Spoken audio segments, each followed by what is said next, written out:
Bastien Millot est évidemment avec nous Bonjour dans à ce tous. studio en ce 1er mai en direct. Bastien, vous vous intéressez donc aujourd'hui à la révolution de ces chaînes d'infos en continu. Absolument Thomas, et si cette campagne présidentielle nous a finalement réservé peu de surprises, elle a été pour sûr aux prises avec l'actu. Que ce soit pour nous rappeler le passé ou pour esquisser le futur, les médias ont été omniprésents. Pas un seul jour sans qu'un politique ne se fasse mettre en boîte par des médias aux abois. Même Jacques Cheminade et sa passion des fusées ont eu le droit d'être multidiffusés.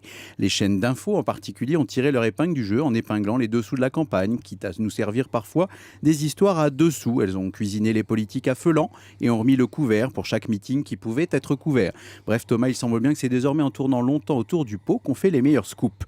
En tout cas avec les chaînes infos qui imposaient leur propre timing, il a été impossible d'échapper pendant de longs mois à un concert de citations et de sollicitations. La plus petite déclaration a eu droit à sa ration de considération, à une longue logorée, voire à son propre logo dans le coin en bas à droite de l'écran. Nous sommes carrément rentrés dans l'ère de l'insistantané. Et on peut même dire, Bastien, que ce mode de fonctionnement transforme la pratique politique. Exactement, grâce aux petits écarts, car désormais les personnalités politiques s'écrasent devant le règne de la petite phrase. Alors qu'ils se reposaient jusqu'ici sur un confortable matelas d'intention de vote, certains politiciens surexposés se sont rapidement retrouvés dans de sales draps. Mais la couverture médiatique permanente fait aussi le lit des accros à l'actualité. Et jusqu'ici, les politiques étalaient leurs interventions et détalaient sous la pression. Désormais, une petite pique est devenue plus efficace qu'un discours épique. Et en bas de l'écran, c'est à travers les bandeaux que l'on s'envoie des banderilles. Cela dit, même si c'est ensemble que les chaînes ont changé les pratiques courantes, elles n'en sont pas moins concurrentes. Du coup, pour griller ses rivales, l'antenne se coupe au moindre scoop.